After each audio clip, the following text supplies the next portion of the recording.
बिस्मिल्लाहिर्रहमानिर्रहीम अस्सलाम वालेकुम नाजरीन। आज की वीडियो में हम आपको सबसे पहले भारतीय स्टूडेंट्स का जो यूक्रेन में हाल हो रहा है उसकी मजीद अपडेट्स बताएंगे। भारत के झूठ आपके सामने सबूतों के साथ बेनकाब करेंगे और फिर आपको डिटेल से बताएंगे कि भारत अब बुरी तरह से फंस चुका है। यूक्रेन जंग में जितना नुकसान इस वक्त भारत का हो रहा है इतना दुनिया में किसी और मुल्क का नहीं हो रहा। रूस भी भारत का दुश्मन बन चुका है और अमेरिका भी भारत का दुश्मन बन चुका है। आज मोदी और बाइडेन की मुलाकात भी हुई और अमेरिका शदीद तपा हुआ है और भारत पर पाबंदियों के अंबार लगने वाले हैं। ये सारी डिटेल्स आपके सामने रखते हैं। उससे पहले अगर अभी तक आपने हमारा चैनल सच टीवी सब्सक्राइब नहीं किया तो इसे अभी सब्सक्राइब करें और बेल आइकन पर क्लिक करें ताकि हमारी आने वाली वीडियोस आपको वक्त पर मिलती रहें। नाजरीन, रूस का साथ देने पर पाकिस्तान को जो अमेरिका की तरफ से सजा देने की कोशिश की गई उसकी डिटेल हम आपको पिछली वीडियो में बता चुके हैं, लेकिन अब पाकिस्तान को अमेरिका की खुशी या नाराजगी से कोई फर्क नहीं पड़ता क्योंकि हम अमेरिका के इत्तेहादी बनकर देख चुके हैं। ये दुश्मनी, ये सजाएं उस इत्तेहाद से कई गुना बेहतर हैं। लेकिन अभी यूनाइटेड नेशंस की जनरल असेंबली के सेशन में जो पाकिस्तान पर प्रेशर डालने की कोशिश की गई, पाकिस्तान ने वो प्रेशर भी नहीं लिया और पाकिस्तान के लिए ज्यादा खतरा भी नहीं है क्योंकि 35 और ममालिक भी थे जो वहां पर एब्सेंट रहे, जिन्होंने ना अमेरिका के हक में वोट किया और ना रूस के हक में वोट किया, और 5 ऐसे ममालिक भी थे जिन्होंने रूस के हक में वोट किया। तो अब अमेरिका 40 ममालिक को तो सजा देने से रहा, इसमें ज्यादा खतरा उन ममालिक को है जो अमेरिका के इत्तेहादी हैं, जैसे कि भारत। भारत के लिए यूक्रेन की जंग इस वक्त खतरनाक तरीन सूरत हाल बन चुकी है। भारत इस तरह से फंस चुका है कि अगर वो अमेरिका का साथ देता है तो भारत के लिए तबाही है, अगर वो रूस का साथ देता है तो भारत के लिए तबाही है, अगर वो दोनों के साथ नहीं देता, न्यूट्रल रहता है, तो उससे भी बड़ी तबाही है। तो इसकी डिटेल हम आपको थोड़ा आगे चलकर बताते हैं। पहले आपके सामने कुछ खबरें रख दें। हमने आपको 2-3 दिन पहले बताया कि यूक्रेन में जो भारतीय स्टूडेंट्स हैं उनके साथ कैसा सलूक किया जा रहा है।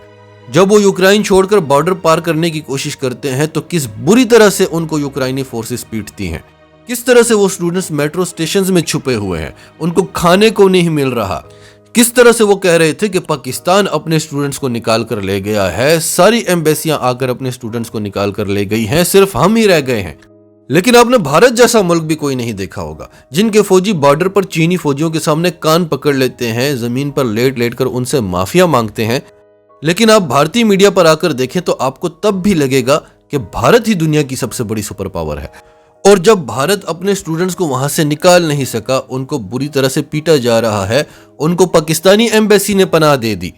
ये वीडियो भी हमने आपके सामने रखी थी और अभी फिर आपकी स्क्रीन पर चल रही है। ये भारतीय स्टूडेंट्स खुद कह रहे हैं कि पाकिस्तानी एम्बेसी ने हमें पनाह भी दी और खाना भी दिया।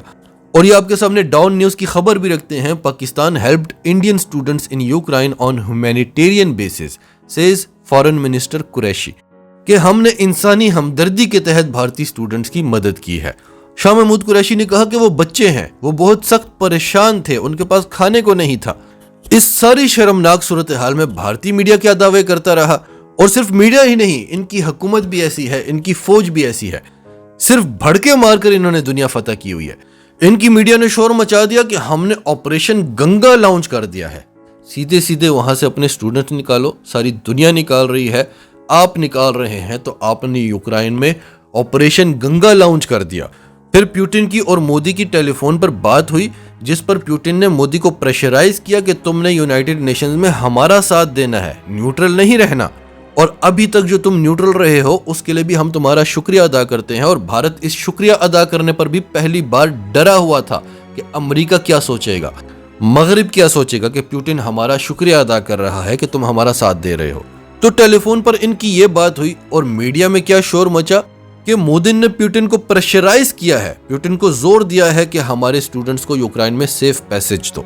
अब ये काम किसका होता है? ये काम भारत के दफ्तर खारजा का है कि वो यूक्रेन के दफ्तर खारजा से रब्ता करे। लेकिन यूक्रेनी सदर कुछ ही दिन पहले मोदी को कॉल करके खरी खरी सुना चुके हैं कि आप तो हमें ये कहा करते थे और अब आप ये रोल प्ले कर रहे हैं। वो डिटेल्स हम आपको बता चुके हैं। लेकिन फिर भी ये सदूर का काम नहीं है। पुतिन इतना बड़ा अहम रोल प्ले कर रहा है पूरी दुनिया में, आपको क्या लगता है कि वो भारतीय स्टूडेंट्स को निकालने के लिए कुछ अहकामात करेगा? और फिर वो स्टूडेंट्स रूस से नहीं निकालने, यूक्रेन से निकालने हैं। तो ये भारत की तरफ से टोटली एक झूठा दावा था।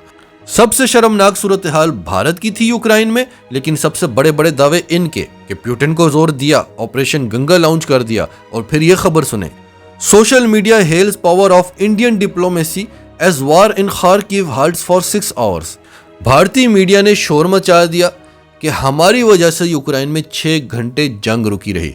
जो काम दुनिया का कोई भी मुल्क नहीं कर सका वो भारत ने कर दिया कि यूक्रेन में 6 घंटे जंग रुकी रही ताकि हम अपने स्टूडेंट्स को वहां से निकाल सकें। भाई वाह, कमाल है भारतीय मीडिया। पूरी दुनिया के मीडिया को पता नहीं चला कि यूक्रेन में 6 घंटे जंग रुकी रही। ये अपनी आवाम को यकीन दिलाने में तो कामयाब हो जाते हैं कि आप ही दुनिया की सबसे बड़ी ताकत हैं, लेकिन दुनिया के सामने तजलील हो जाती है।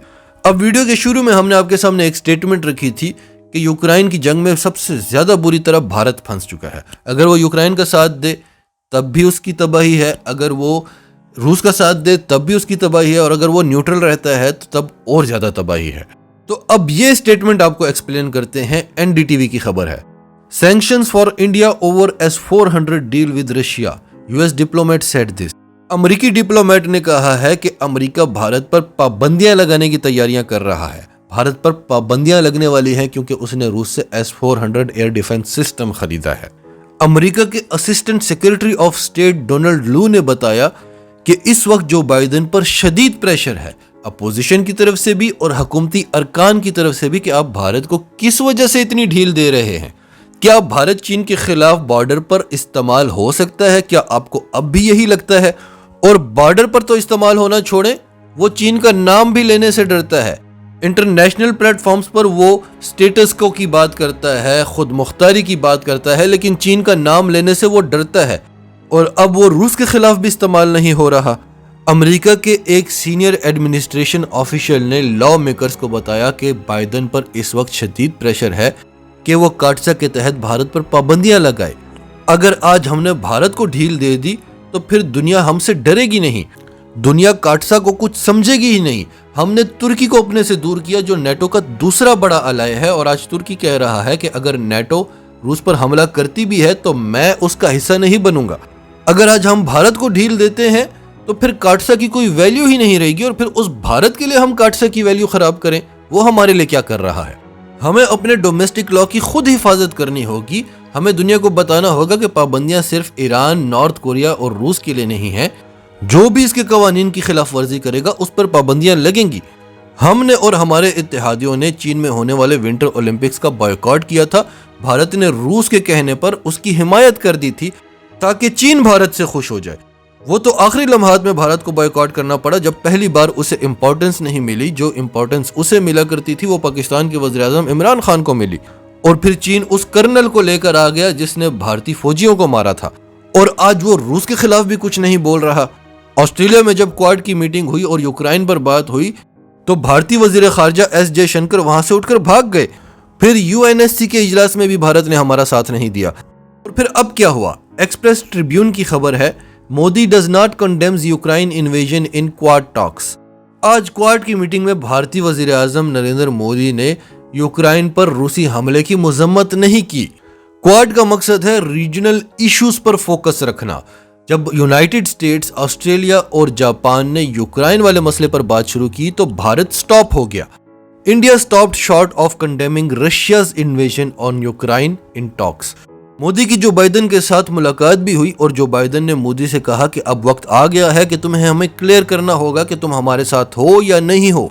उसके बाद जॉइंट स्टेटमेंट भी रिलीज हुई जिसमें यूक्रेन का जिक्र था, लेकिन जो मोदी के ऑफिस से स्टेटमेंट जारी की गई उसमें यूक्रेन के बारे में कोई बात नहीं की गई। यहां से आप अंदाजा लगा सकते हैं कि भारत कितनी मुश्किलात में फंसा हुआ है, किस शदीद प्रेशर में है। अब आखिर में आपके सामने चाइनीज अखबार CGTN की खबर रखते हैं, यूएस मुल्क sanctions on quad partner India after new Delhi abstains from UN Russia vote. तो अब अमेरिका अपने क्वाड पार्टनर भारत पर पाबंदियों के अंबार लगाने वाला है, और नाजरीन इसका क्रेडिट भी आप इमरान खान को देंगे। देखिए, अमेरिका खुद कह चुका है कि इमरान खान जो कह रहा है कि उसे पता नहीं था कि रूस यूक्रेन पर हमला कर देगा, जबकि हमने इमरान खान को खुद बताया था। और आपको क्या लगता है कि पाकिस्तानी खुफिया एजेंसियों को यह बात पता नहीं होगी? अगर उसी दिन इमरान खान रूस के दौरे पर ना जाता तो शायद भारत अमेरिका के हाथों में खेलता, शायद भारत अमेरिका की साइड ले लेता। बहुत ज्यादा चांसेस थे। ये जो टाइम सेलेक्ट किया है इमरान खान और व्लादिमीर पुतिन ने, और शी जिनपिंग का भी इसमें हाथ है, ये बड़ा इंपॉर्टेंट था। इमरान खान रूस पहुंचे हुए थे और भारत की नींदें हराम हुई हुई थी और भारत रूस पर इतना ज्यादा डिपेंडेंट है कि आप अंदाजा नहीं लगा सकते। उसके पास सारा असलहा रूसी है और अब S-400 एयर डिफेंस सिस्टम भी वो ले चुका है। और फिर भारत ने यह भी देख लिया है कि अमेरिका यूक्रेन को बचाने नहीं आया तो मुझे बचाने कैसे आएगा। जब वो रूस के खिलाफ नहीं लड़ सका तो चीन के खिलाफ कैसे लड़ेगा। ये रूस ही है जिसकी वजह से चीन हमारा थोड़ा बहुत लिहाज कर लेता है। अगर रूस भी हाथ से चला गया तो हम किसके आगे हाथ फैलाएंगे। और ऐसा नहीं है कि अगर भारत अमेरिका का साथ दे देता तो रूस और भारत की दुश्मनी हो जाती। रूस भारत को बड़ी अच्छी तरह से जानता है, वो वैसे ही भारत के खिलाफ हुआ है। वो भारत को सिर्फ और सिर्फ इस्तेमाल करना चाहता है। आप लोग जो सवाल करते थे कि चीन और रूस अगर इतने बड़े इत्तेहादी हैं तो फिर रूस भारत को S-400 एयर डिफेंस सिस्टम क्यों दे रहा है, क्योंकि वो चीन के खिलाफ इस्तेमाल होगा। तो हमने आपको क्या जवाब दिया था कि पाकिस्तान, चीन और रूस इस बात पर मुत्तफिक हैं कि भारत को अभी हाथों से जाने नहीं देना, इसको इस्तेमाल करना है। नाजरीन, आपकी सबके बारे में क्या राय है, कमेंट्स में अपनी राय का इजहार करते रहें। और अगर आप हमारे चैनल पर नए हैं तो अभी सच टीवी को सब्सक्राइब करें, सच टीवी फैमिली का हिस्सा बने। और हमारी वीडियोस पसंद आए तो इन्हें लाइक करें, शेयर करें ताकि ज़्यादा से ज़्यादा लोगों तक ये मैसेजेस पहुंचते रहें।